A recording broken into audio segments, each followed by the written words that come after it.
Aleluia. Amados irmãos, a paz do Senhor, é com alegria que nós começamos mais uma sexta na presença do Senhor Jesus, né?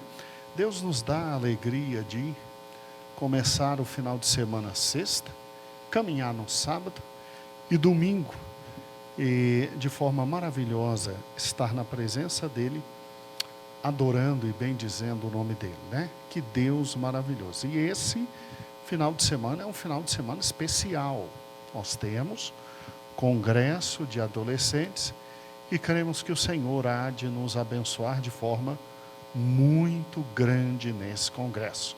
Por quê? Porque o Senhor é bom, né? Obrigado. E eterna a sua misericórdia. Aninha, Pai Senhor, vamos ficar em pé e vamos aproveitar e agradecer a Deus esse momento tão bom, né? Porque Ele é bom e eterna a sua misericórdia. Senhor meu Deus, muito obrigado pela oportunidade que nós temos de estar na Tua casa. Obrigado, Senhor, pela felicidade que temos de estar em Tua presença. Olha para nós com Teu olhar de amor, de bondade, de graça, de misericórdia. Abençoa a minha vida, Senhor. Abençoa a vida do meu irmão e da minha irmã. Abençoa aqueles que estão vindo a esta casa e aqueles que tudo acompanharão dos seus lares. Que nós possamos estar atentos em tudo aquilo que Tu queres fazer e tudo aquilo que Tu queres falar. Faz-nos, ó Deus, guardar a Tua palavra no nosso coração, para não pecar contra Ti. Muito obrigado, Senhor, por esta rica oportunidade. Amém e amém. Sente-se abençoado, sente-se abençoado. É com alegria que nós damos continuidade ao nosso estudo sobre os reis de Israel. Estamos terminando, irmãos. Os próximos 4 reis que veremos, eles, por serem extremamente ímpios, eles tomam decisões desastrosas que vão resultar na queda de Jerusalém. E aqueles reis que, mesmo tendo toda a condição de fazer o incorreto, eles ainda conseguem servir ao Senhor. A gente dá um destaque especial estudando cada um deles de forma mais profunda. E o Senhor está nos abençoando. E eu não sei quantos de vocês já aproveitaram que estamos estudando Josias e leram o livro de Sofonias. Tá ok? Aqui é um livro essencial. Sofonias, junto com Jeremias, são os 2 principais profetas na época de Josias. Então, Jeremias é um livro que normalmente nós já lemos, porque gostamos, né? Jeremias nos atrai. Jeremias e Isaías.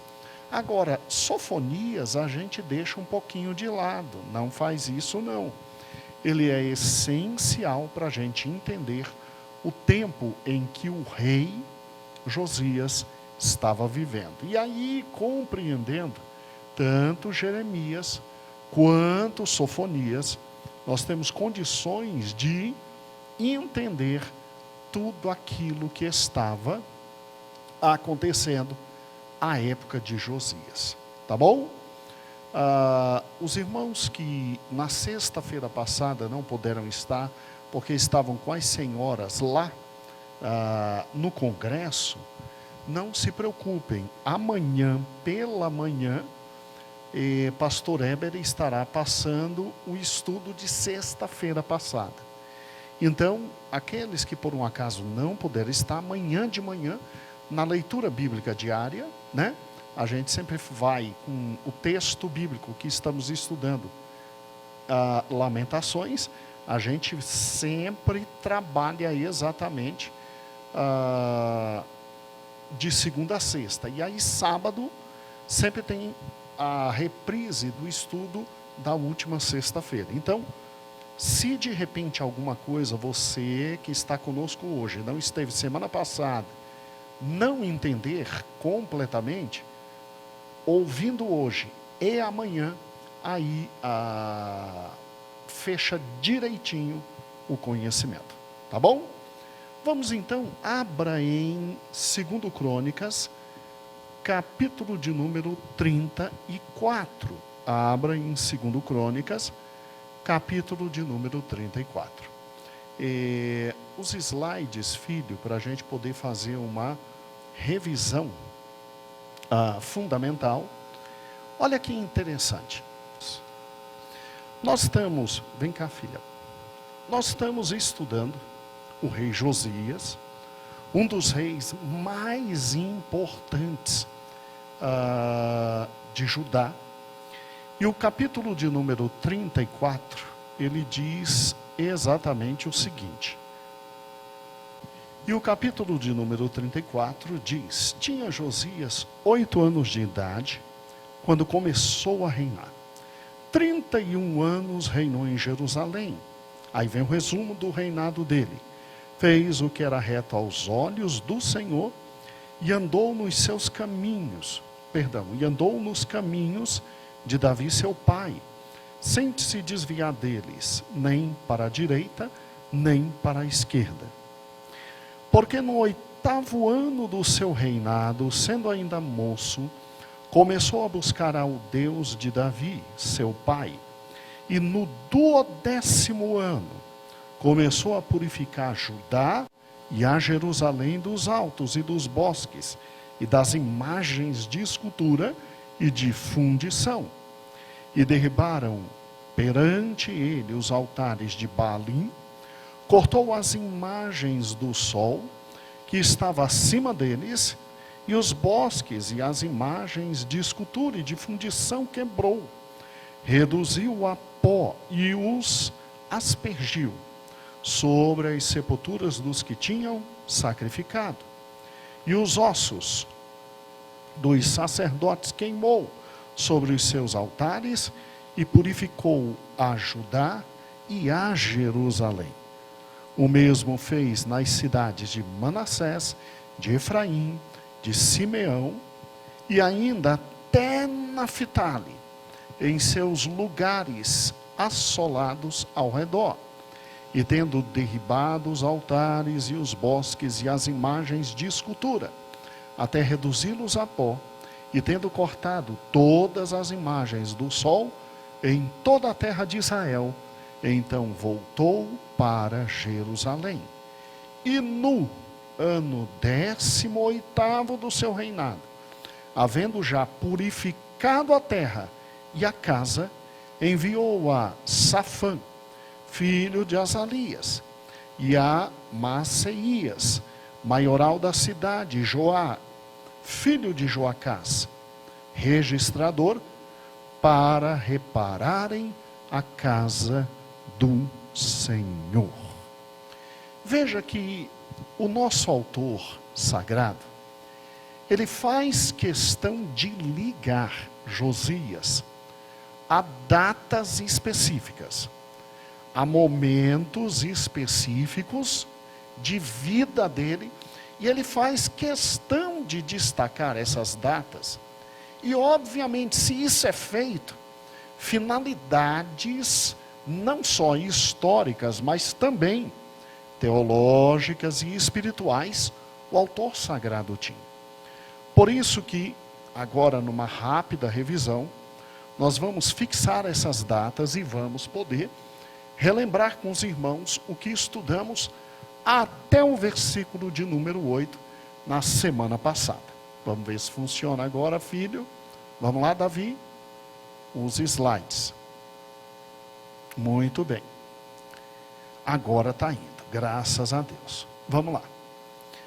Nós estamos exatamente aqui. Não tem mais a parte azul. A parte azul já foi, porque os reis de Israel já caíram. E aí, nós vimos Ezequias, um rei segundo o coração do Senhor.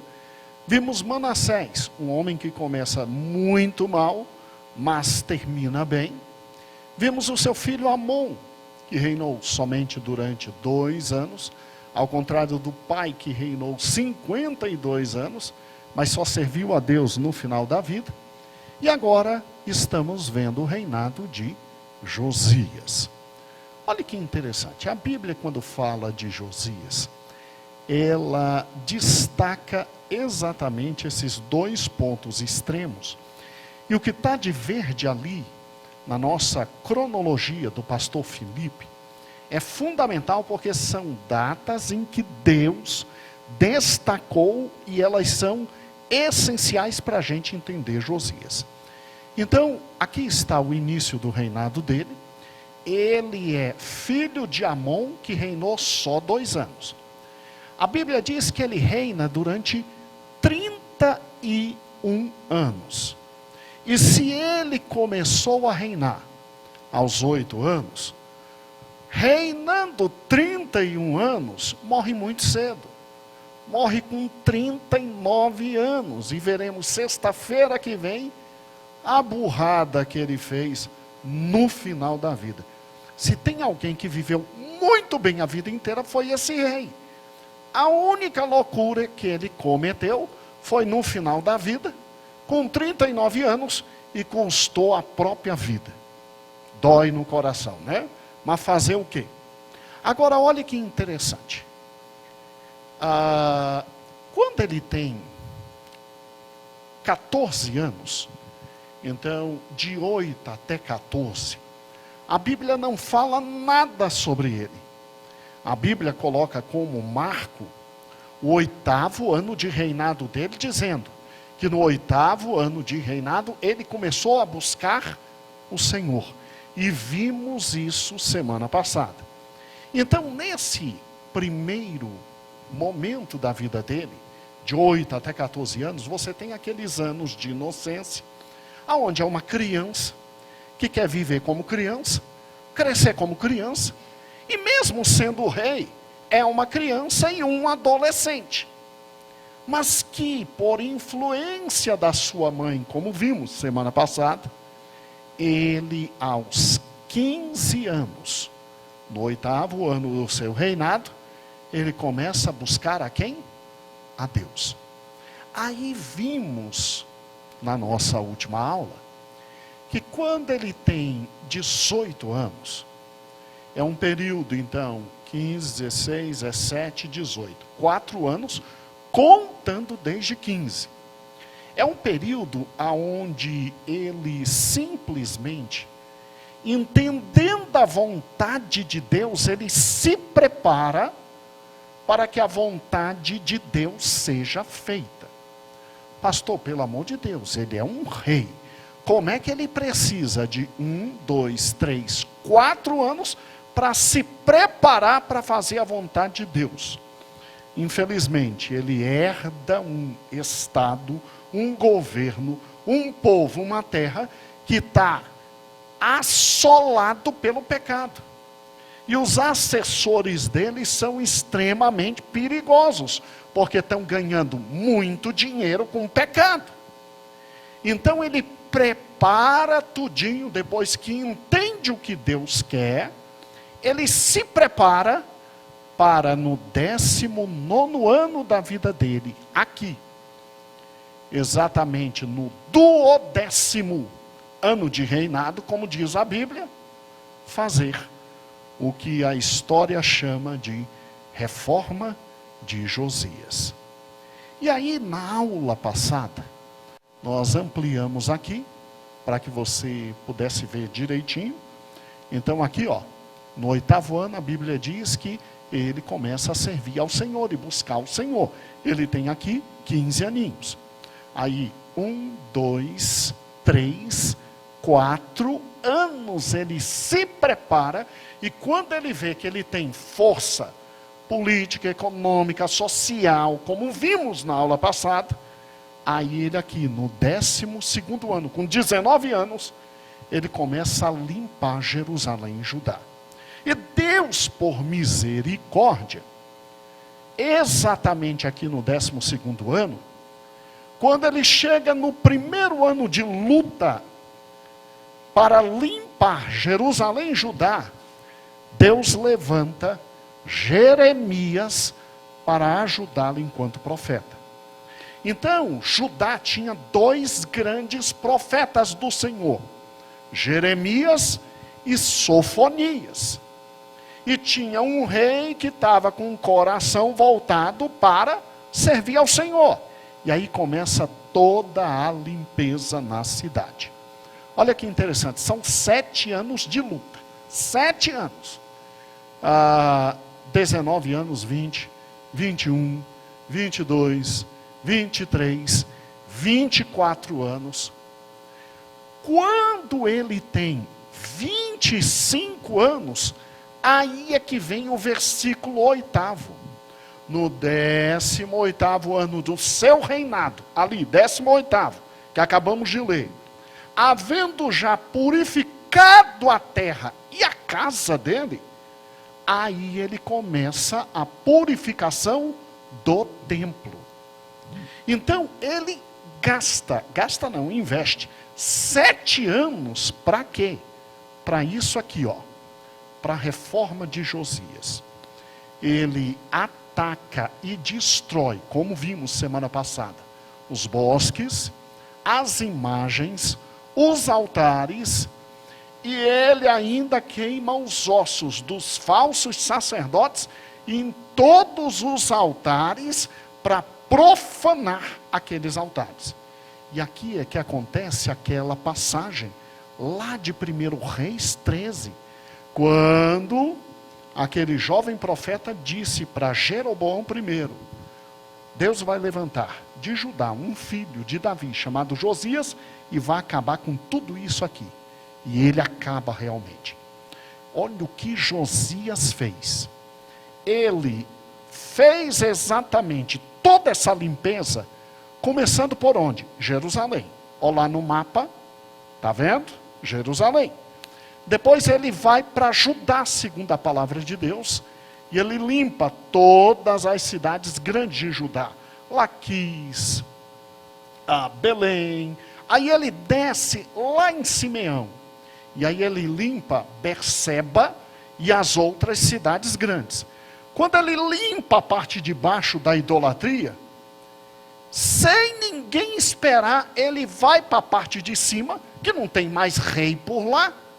Estava sob o domínio da Assíria e não tinha ninguém da Assíria. Ele sobe simplesmente a Efraim, olha lá, o território de Efraim ali no meio. E ele limpa Siló. Ele limpa, aqui é que acontece o cumprimento da profecia, ele limpa Betel, Siló, e aí ele continua subindo. Ele vai a Manassés, ele limpa toda essa parte amarela, e ele vai subindo, gente. Ele vai subindo, porque a Bíblia diz que ele limpou até Naftali, e Naftali está aqui, ó. Aonde o primeiro rei de Israel tinha colocado lá em cima, em Dan, lá em cima, o outro altar com bezerro de ouro. Vimos tudo isso na aula ontem. Não se preocupe quem não acompanhou a aula passada. Amanhã terá todo esse assunto em detalhes. E o mais importante, ele cumpriu a profecia, acabando com os principais templos rivais de Jerusalém. Porque Roboão e Jeroboão dividiram o reino, e aí você tinha um altar em Betel, ali na estrela, e o outro altar lá em cima em Dan, para ninguém mais precisar vir para Jerusalém. Ele vai e limpa e ele acaba com esses 2 altares. A gente tem uma noção, aqui está preservada ainda o que sobrou do altar de Dan, lá no norte. Aqui é a maquete do altar, e não é só um altar, irmãos. Aqui nessa outra seta, ficava um templo. Então, não é só o altarzinho, não. Era um altar e um templo. Tanto é que Jeroboão, quando foi sacrificar, ele estava saindo do templo. e indo para o altar. E aí chegou o rapaz de Judá e disse que tudo ia acabar. Tudo ia acabar. Graças a Deus, no novo Atlas do professor Haig, ele conseguiu desenhar o templo. Ele, com informações históricas que ele tem, no novo Atlas ele conseguiu desenhar o templo. Eu vou adquirir e vou trazer para os irmãos. Tá bom? Muito interessante o trabalho dele.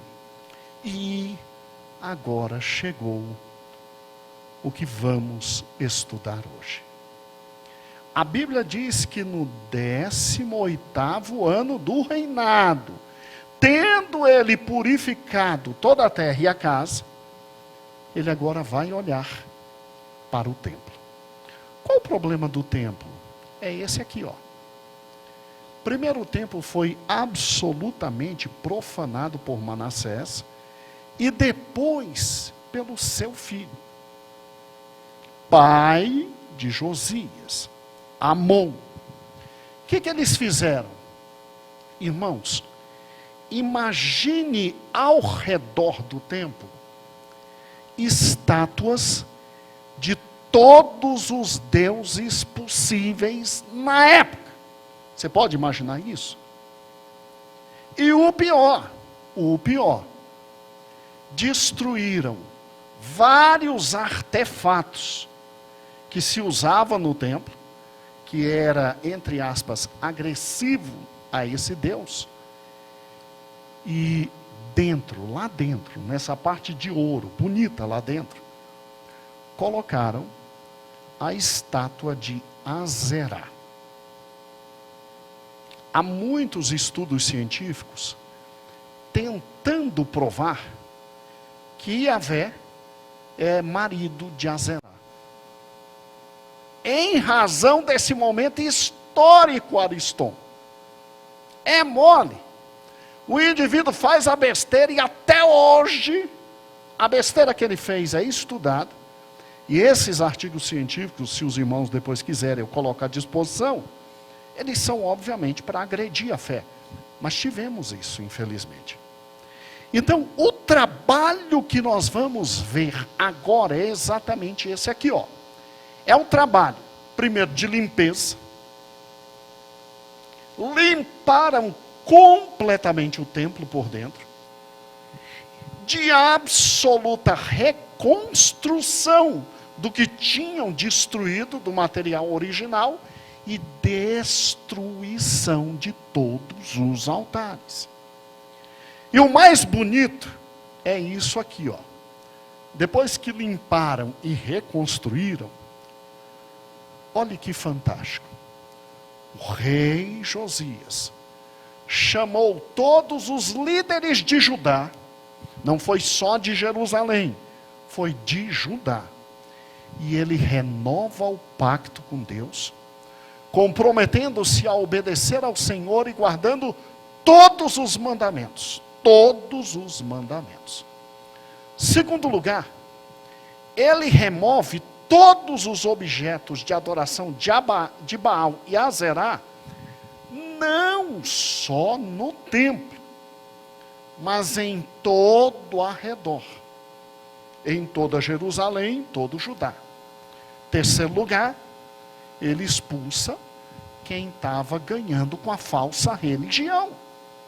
Ele expulsa então do território todos os sacerdotes idólatras. E, em último lugar, ele derruba todos os aposentos de prostituição masculina e feminina do templo. Deixa eu te mostrar uma coisa aqui. Ali está a fonte. Eita, está em azul, meu Deus, aí não dá para ver. Deixa eu só voltar aqui. Irmãos, está vendo essa área do lado aqui do templo? Essa área do lado, aonde você tem 3 andares, ela não está de amarelo, ela está do lado. Ali era para guardar cereais, guardar os dízimos e ofertas, entendeu? Era uma área muito grande, porque o povo de Deus, quando tinha uma renovação espiritual, eles traziam em abundância com o coração. E aí, bastavam ter 3 momentos de festa no ano, porque guardava e tinha alimento para todos aqueles que trabalhavam no templo. Metade dessa área, Amon, pai de Josias, retirou os alimentos e transformou em, entre aspas, motel. Ali dentro ficavam as recâmaras com prostitutas e prostitutos. O indivíduo ia então para adorar Baal e Azerá. Sua esposa mantinha relações sexuais com homens e ele com mulheres. Homens sacerdotes, mulheres sacerdotisas. E voltavam para os seus lares, acreditando que aquilo ia dar prosperidade para eles o ano inteiro. Então Josias acabou com absolutamente tudo isso. Pode retirar, meu filho, e pode voltar agora aqui a mim. Olha que interessante. Quando você olha então, 2 Crônicas, capítulo 34, que você tem essa reconstrução do templo. E quando se pensa em reconstruir o templo, não é que o templo veio abaixo. Isso significa refazer o que foi quebrado dentro do templo, realizar e refazer todos os objetos que foram, infelizmente, vilipendiados dentro do templo.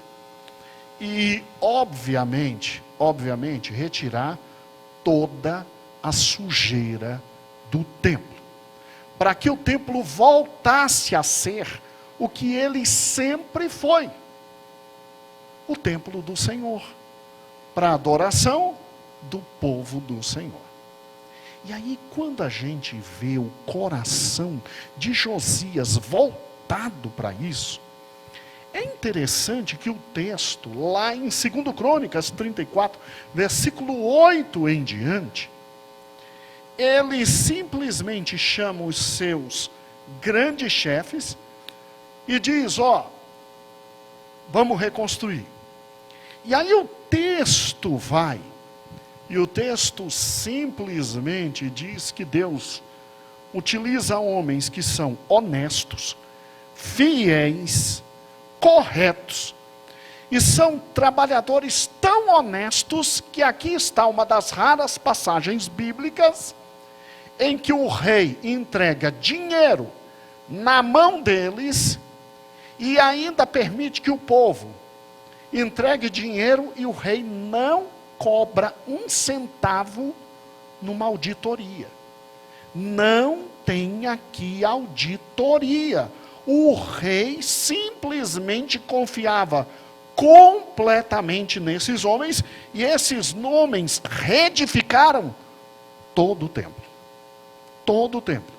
Retirando absolutamente tudo que havia de errado. E o que é interessante, lá no versículo 14, é exatamente o fato de que o livro da lei do Senhor, dada pelas mãos de Moisés, foi achado no templo.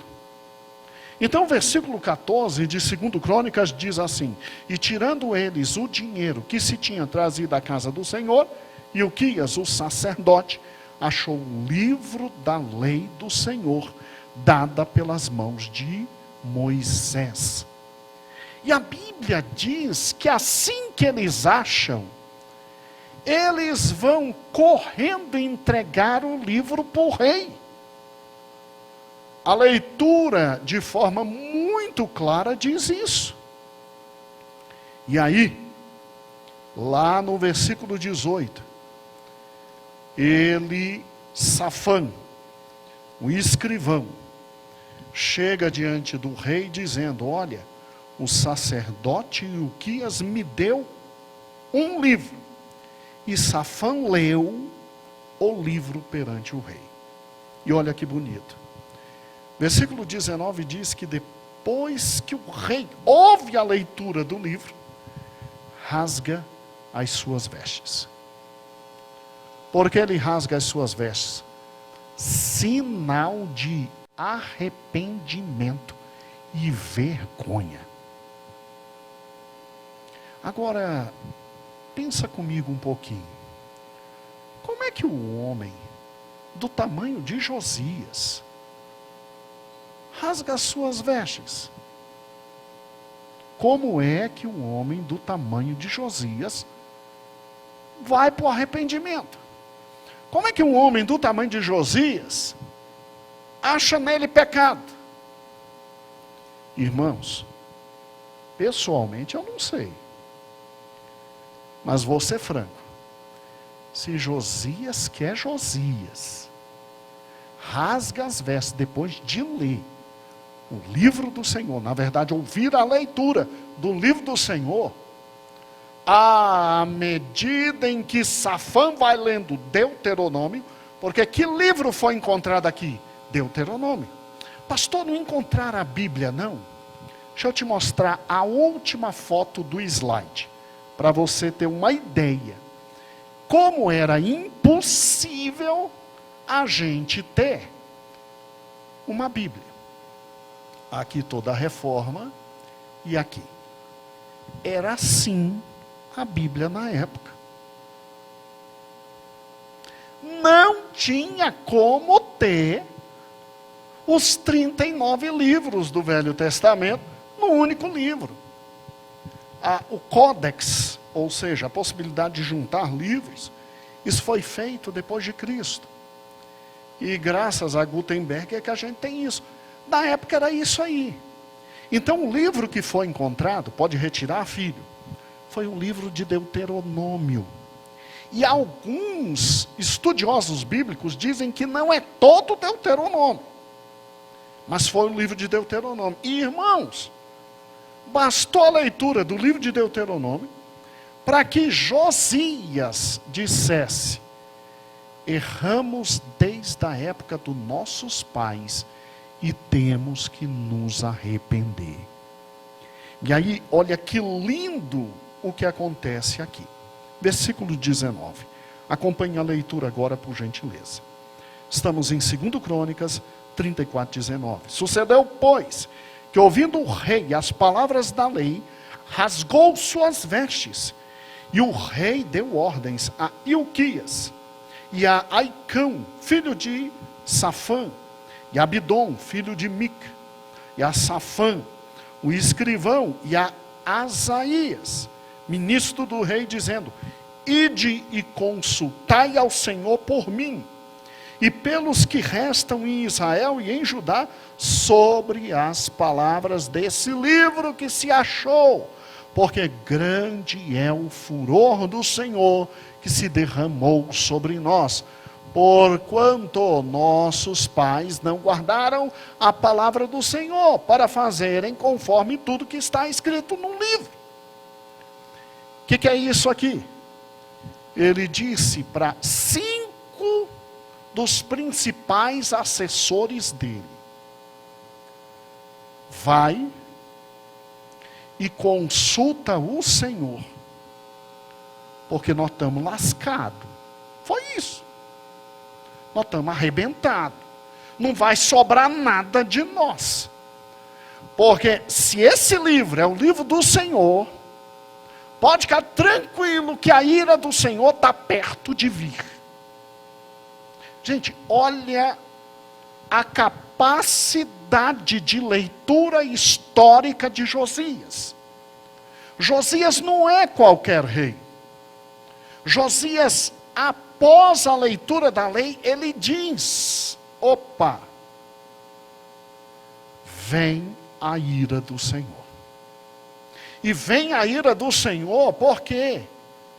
Porque meu avô fez o que fez, e mesmo se convertendo no final da vida, meu pai voltou a estragar tudo. E eu, quando tive consciência do caminho, eu já tinha 15 anos, e fiquei até os 18, arrumando todos os fatos, econômicos, políticos, sociológicos, para começar a fazer alguma coisa. E eu tenho certeza que o que eu fiz ainda não é tudo que o Senhor quer, porque acabou de ler a lei, eu me vi pecador. Eu me vi pecador. Eu, quando paro e penso e vejo um texto desse, irmãos, não tem ninguém diante do Senhor que, ao se expor perante o espelho da palavra, porque desde o Velho Testamento a palavra é espelho, não se sinta absolutamente pecador. Nem eu, nem nenhum de vós. Porque todo mundo foge da leitura da Bíblia. Porque a maioria de nós corre às léguas de ler a palavra do Senhor. Porque ficou tão popular no nosso meio caixa de promessa. Porque na caixa de promessa é só Deus te abençoará. Agora pega o texto e o contexto que está por trás do Deus te abençoará. Aí você vai ver que a conversa é outra.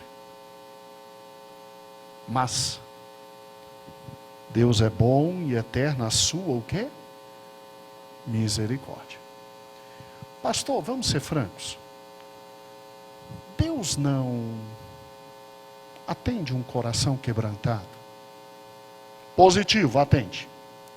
Deus não muda todos os fatos quando a gente se converte. Positivo, muda. Só tem um problema. Às vezes o pecado está tão avançado que não tem mais como deter a ira de Deus. Porque Josias ficou preocupado. Porque Josias, quando entendeu a santidade de Deus, Josias disse: está perto. Está perto.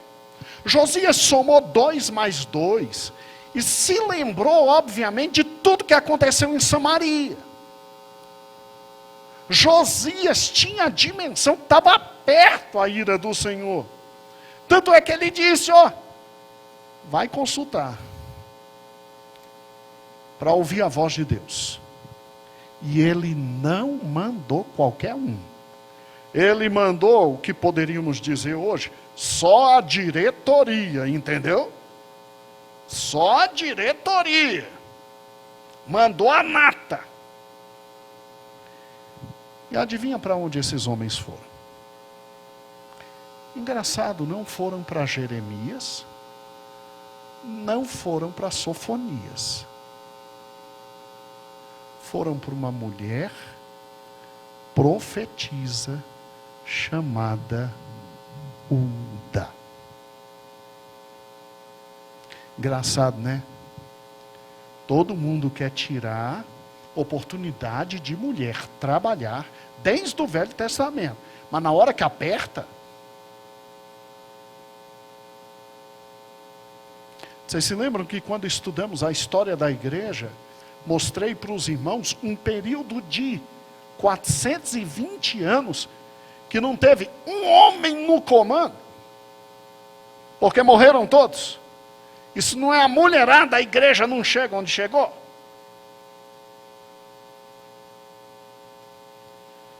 Vamos lá. Olha a seriedade do pecado, irmãos. Por isso que a Bíblia diz: filhinhos, não pequeis. A paciência do Senhor tem limite.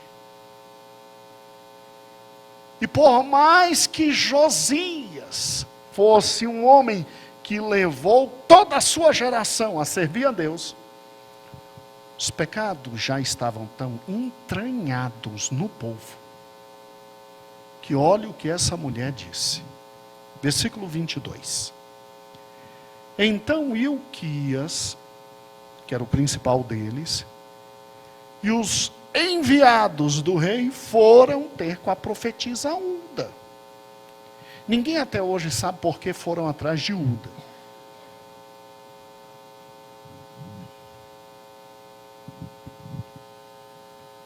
Nós sabemos.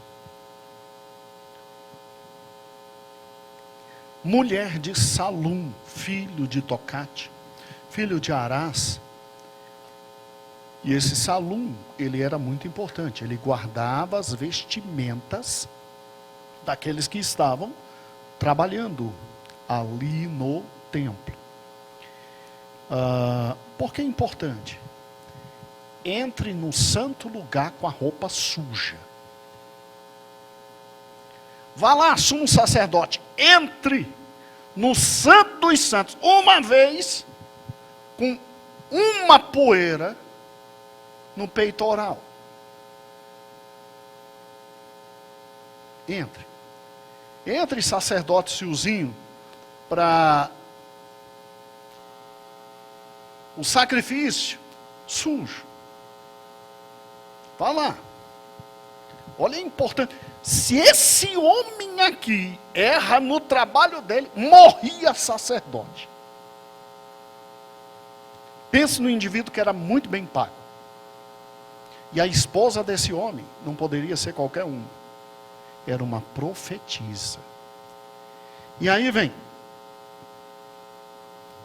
E lhe falaram naquele sentido. Por que falaram? Porque falava-se antes com o homem para poder ter acesso à mulher.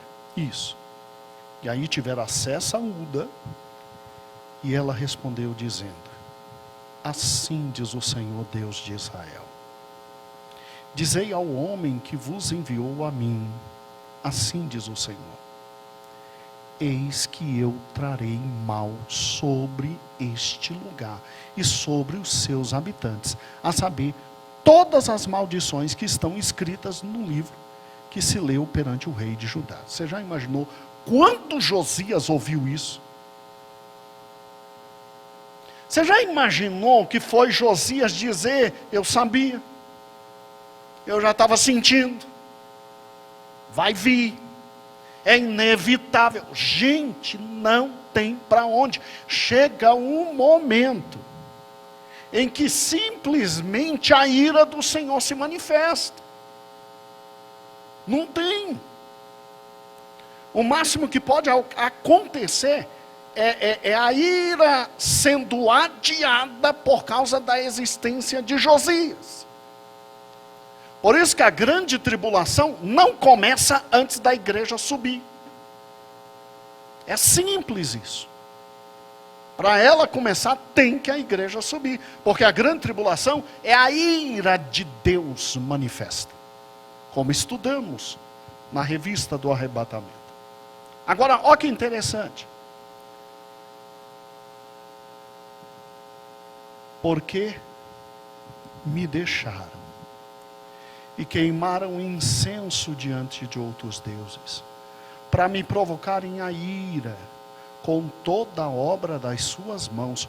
Portanto, o meu furor se derramou sobre este lugar e não se apagará. Você está acompanhando comigo a leitura bíblica diária de Lamentações? Viu como se cumpriu? Viu como a coisa é difícil e pesada?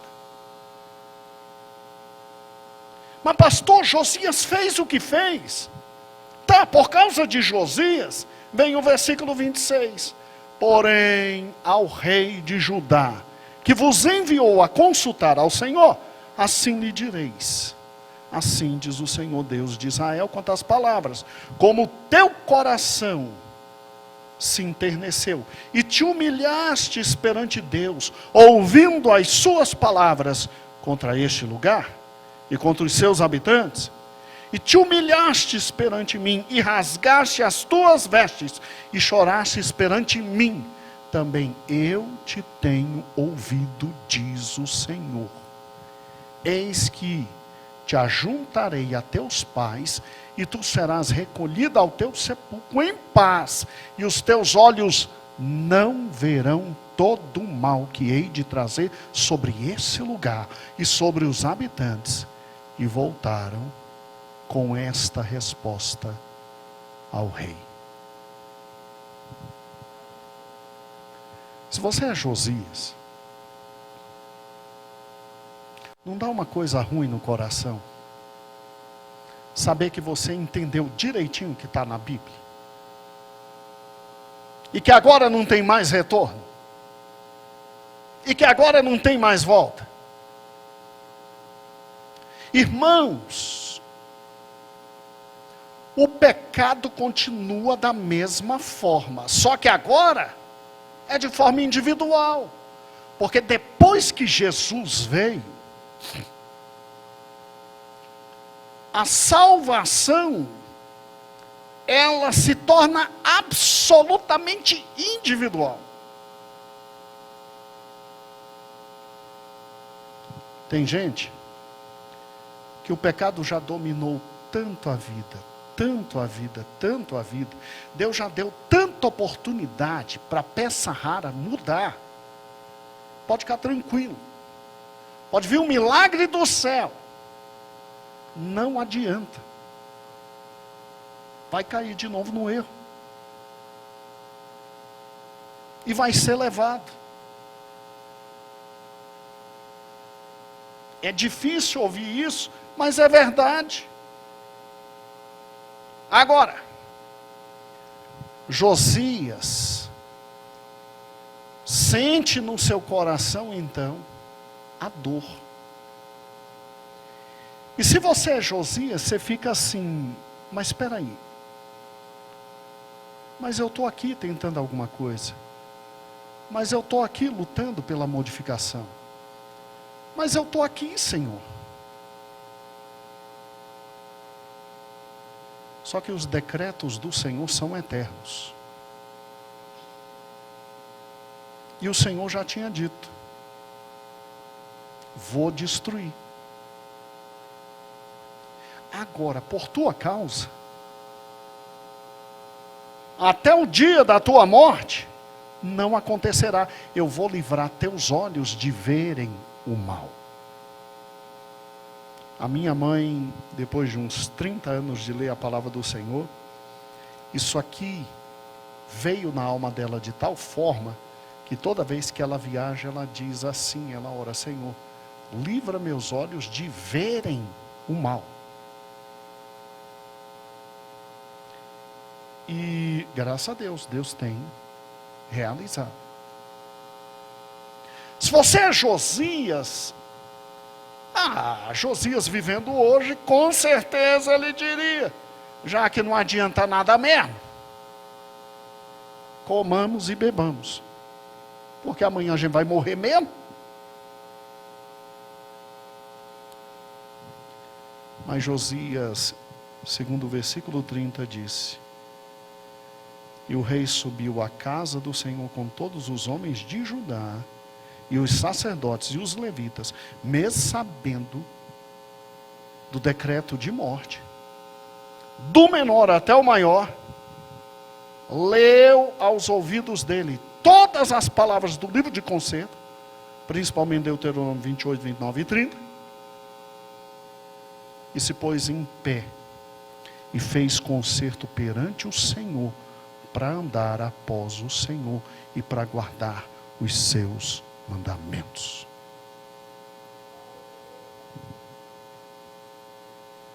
Como é que eu sei que a destruição virá depois da minha vida acabar e eu ainda sou homem para servir esse Deus? Como é que eu sei que simplesmente a minha vida, ao terminar, vai ser a pedra de toque e o momento histórico predeterminado por Deus, para que depois tudo caia, e mesmo assim eu ainda vou à casa desse Deus e me subordino na presença dele? Como é que eu sei que meus filhos, meus netos, serão levados cativos e mesmo assim eu ainda creio nele? Como é que eu sei que não haverá amanhã para a minha terra, para o meu povo, para a minha cidade? Como é que eu sei que simplesmente o fato de eu ajuntar tesouros e tesouros para possibilitar a vida do pobre. Josias era justo, Josias pensava no pobre, pensava na viúva, e simplesmente depois da minha morte tudo vai ruir.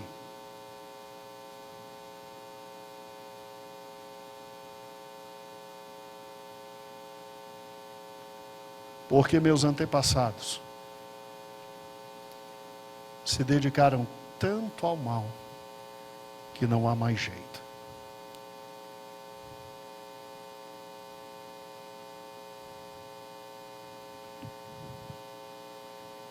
Como é que eu me dedico a Deus, se eu sei que Ele está no limite da paciência?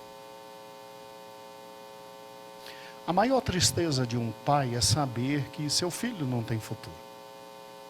Agora, a maior dor de um homem é saber que seu neto estará acabado. Será escravo. Que não há amanhã. Que não será lembrado. Josias foi, chamou todo mundo, fez todo mundo saber, nós estamos arrebentados. Mas nós vamos para a casa do Senhor servir ao Senhor. Enquanto ainda podemos. Irmãos, você acha que nós não estamos vivendo os mesmos dias? É sério. Está perto a volta de Cristo. O Senhor está voltando. Isso aqui não é texto só histórico, não. Isso aqui é texto profético. O Senhor está voltando. O pecado da humanidade está atingindo um grau tão elevado, a podridão está chegando num ponto tão incomensurável, que a ira de Deus vai se manifestar. Só que a ira da grande tribulação, como está em Mateus 24, é uma ira que nunca se viu e nunca se verá depois dela igual. Então a grande questão é: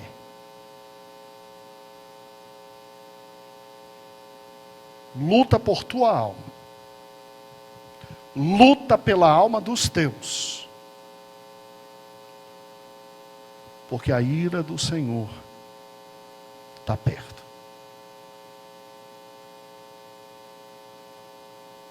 Está muito perto.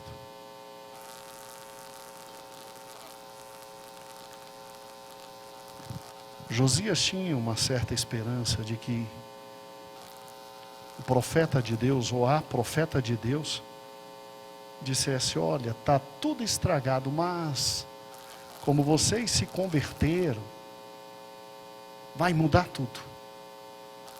Afinal de contas, se Nínive, que era Nínive, se converte, e Jonas tem que voltar chateado que Deus não vai mais destruir, vamos então. Eu não tenho dúvidas que o coração de Josias se moveu também em razão de todos esses fatos. Deus simplesmente se cala. Deus não fala mais nada e Deus diz tchau e benção.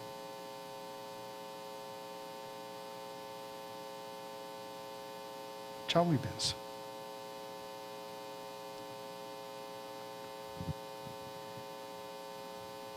Josias, pelo menos quando morre, ele pelo menos tem uma população inteira que está junto com ele servindo a Deus. E Jesus, que quando morre, está sozinho.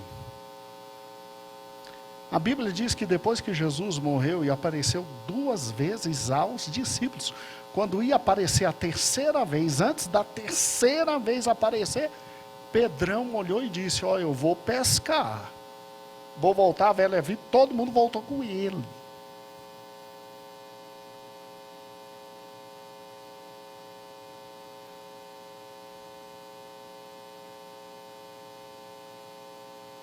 Que homem formidável é Josias.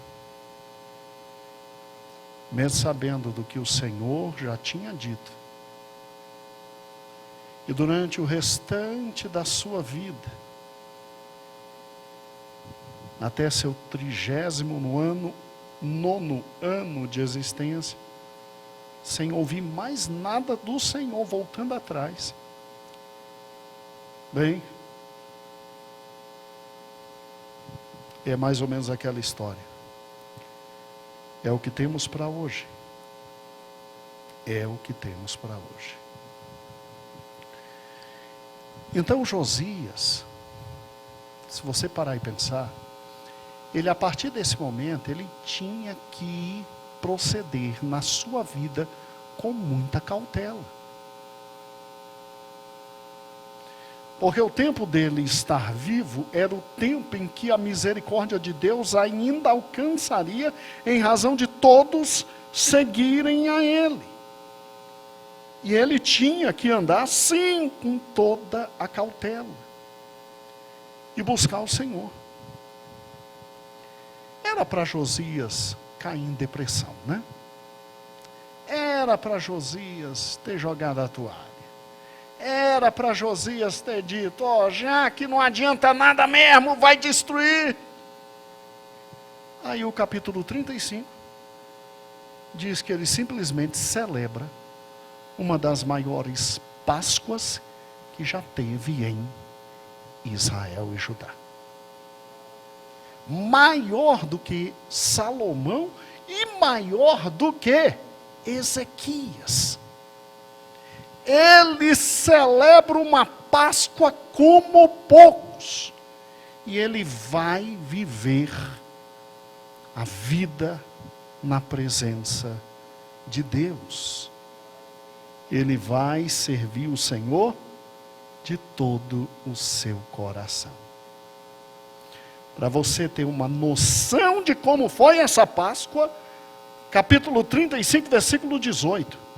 Nunca, pois, se celebrou tal Páscoa em Israel, desde os dias do profeta Samuel, nem nenhum rei dos reis de Israel celebraram tais Páscoa, tal Páscoa, como a celebrou Josias, com os sacerdotes e levitas e todo Judá e Israel, que ele chamou todo mundo, do norte e do sul, que ali se acharam, e os habitantes de Jerusalém.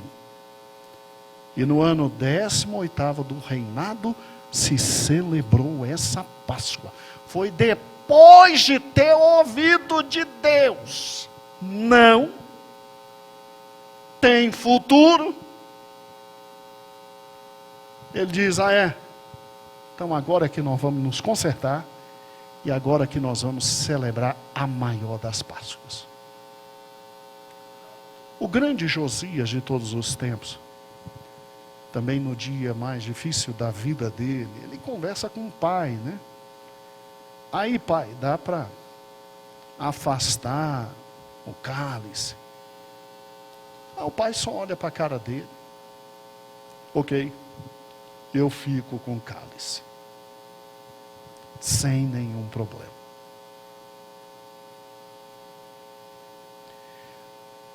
Você já viu nos evangelhos o que Jesus fez antes de sofrer tudo que sofreu por nós?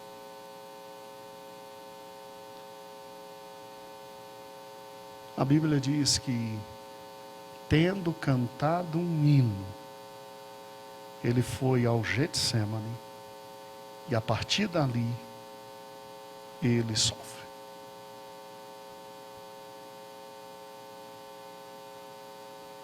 É incrível, né? Celebrou a última Páscoa com uma felicidade imensa e diz, agora não é mais Páscoa, é ceia, está aqui, meu corpo e o meu o quê? sangue derramado por vós. Sangue derramado por vós. Meu amado irmão, deixa eu te falar uma coisa, principalmente para você que está aqui e que está em casa também, estão me ouvindo. Quando o Senhor disser para você e para mim, chegou a hora da minha mão se estender com justiça,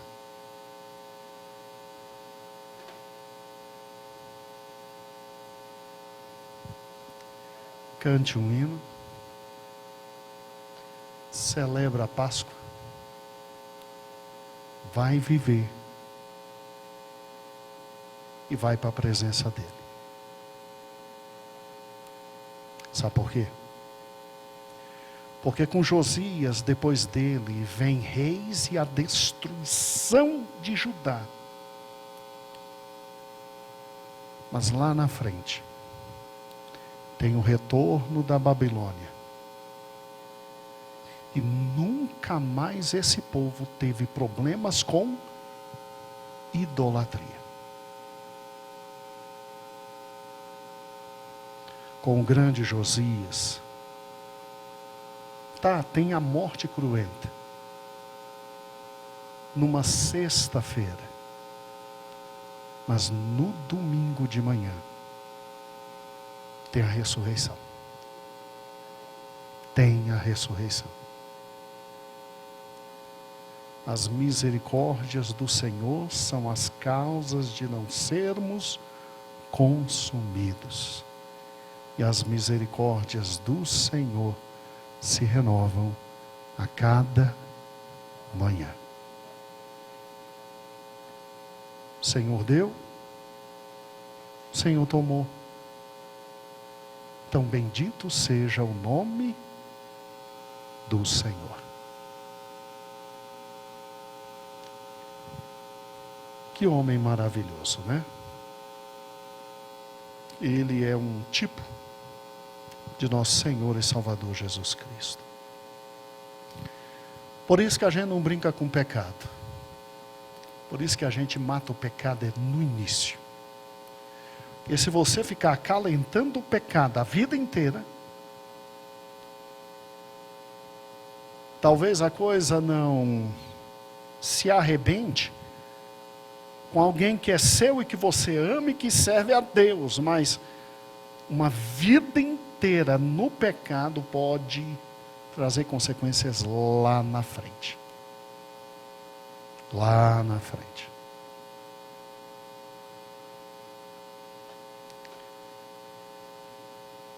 Glória a Deus. Senhor meu Deus, o meu coração só quer coisas boas. O meu coração não quer exílio. O coração do meu irmão não quer sofrimento. O nosso coração não quer dor. A gente, na verdade, só quer o céu. Mas, Senhor, nós sabemos perfeitamente que diante da Tua palavra, ninguém fica em pé. Diante da Tua palavra, como espelho, ninguém se sustenta. E eu quero de todo o coração, meu Deus amado, agradecer pelo Teu amor. Porque eu, diante da Tua palavra, eu mereci o inferno. E um inferno muito profundo. Mas Tu és tão bom, que na cruz do Calvário Tu perdoastes e pagastes por cada um dos nossos erros. Tu és tão maravilhoso que nós que merecíamos a morte, porque nos escondemos em Ti, agora temos acesso à vida. Nós que tínhamos o destino ao inferno, hoje temos acesso ao céu, e não por mérito nenhum meu e dos meus irmãos, mas por amor teu. Senhor amado, obrigado, Senhor, porque tu és justo. Obrigado pela tua paciência conosco. Senhor, ajuda-nos a mudar. E muda em nós aquilo que deve ser mudado. Retira da minha vida e da vida do meu irmão aquilo que não condiz contigo. Senhor meu Deus, como é perigoso viver sem se expor à tua palavra. Como é perigoso acreditar que podemos viver sem a tua presença, Deus. Israel acreditou nisso e os assírios arrebentaram com eles. Judá acreditou, Senhor, e mesmo diante dos bons reis, chegou um momento em que não tinha outra saída a não ser tua justa ira caindo sobre eles. Deus Pai, muito obrigado porque a tua justa ira já caiu sobre Cristo, meu Salvador. Ó Deus da nossa vida, nós invocamos agora a cruz e o Cristo amado nela morto. Ó Cristo amado, defende-nos. Tu és o nosso advogado, defende-nos. Defende-nos. Guarda nosso coração. Doce Espírito, guia-nos. Guia-nos, guia-nos. Doce Espírito, guia-nos em toda a verdade. Ó doce Espírito, guia-nos em toda a verdade. Porque sem ti só há mentira. Nós sentimos que o momento da tua ira se manifestar está perto. Nós sentimos. A tua ira, quando se manifestou pela primeira vez, tu colocastes Noé numa arca. Cristo, tu és nossa arca. Ó Cristo, não nos deixa sair. Guarda-nos. Quando tua ira se manifestou pela segunda vez, Samaria, que se orgulhava de todo o seu poder, caiu perante os assírios. E os teus servos foram buscar proteção em Jerusalém. Deus amado, protege-nos também. Faze-nos olhar para os nossos muros todo dia e ver onde tem brechas. E dá-nos forças de fechar cada uma das brechas. Quando, Senhor, a tua ira veio pela terceira grande vez com os babilônicos e não sobrou ninguém em Jerusalém, tu retirastes Jeremias e o levastes para o Egito para ser protegido. E quando ele volta, que ele vê a cidade, a destruição, a cidade é irreconhecível, Deus. Irreconhecível. Faz com nós a mesma coisa. Antes da destruição, tira-nos daqui. Por amor do teu nome, tira-nos daqui. Leva-nos às moradas que tu prometestes. Recebe-nos para o grande casamento, como tu dissestes. Tem misericórdia de nós. Tem misericórdia de nós. Obrigado pela cruz. Obrigado pelo teu amor. Obrigado pela tua graça. Obrigado pela certeza da vida eterna. Obrigado, Senhor, pela tua vida. Obrigado, Senhor, porque independente das circunstâncias, tu és Deus. E independente das circunstâncias, tu és Deus. A gente não entende muita coisa, mas nós nos subordinamos a ti, te amamos de todo o coração. Tu és Deus. Ajuda-nos a ouvir os teus profetas. Ajuda-nos a ouvir Sofonias, ajuda-nos a ouvir Jeremias, ajuda-nos a ouvir Isaías, ajuda-nos a ouvir Miqueias, Amós, Naum, Abacuque. Ajuda-nos a ouvir. E ajuda-nos a mudar nosso coração. Obrigado, Senhor. Ajuda-nos a ouvir o Verbo que se fez carne e habitou entre nós. Ajuda-nos a ouvir a voz do teu Espírito, para a honra e glória do teu nome. É o que nós pedimos. E desde já gratos te louvamos.